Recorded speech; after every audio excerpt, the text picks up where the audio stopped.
күн, құрметті көрермендер. Сіздермен бірге 102 News арнасы. Арна тілшілері Төлепқанова Ақнұр Баймұханқызы. Және мен Әбдімтәлі Нұрсила Ерболқызы.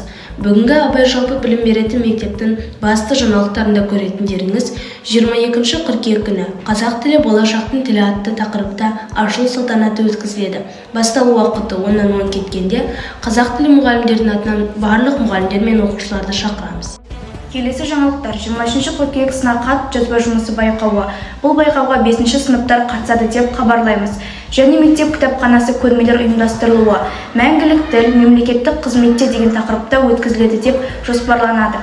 Сонымен қатар 24 қыркүйек күні Төле би ердің бақыты әйел әдебиет 10-шы А сыныпқа Роза Байназарова ашық сабақ. Абайдара Абайдана қазақта 6-7 сыныпқа сайыс сабақ Шырын Тағабаева. Киім үлгісі 5-ші А сыныпқа Гүлдана Байжігитова ашық сабақ өткізеді.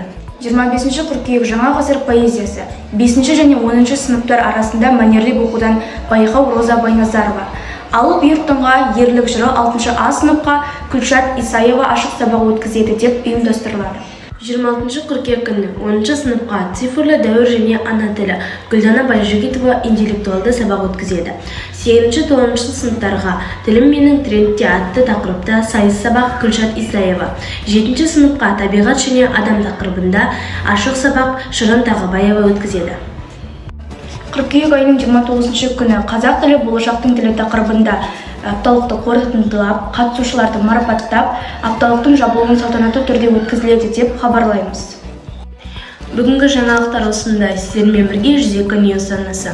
Келесі мектеп жаңалықтарына кездескенше.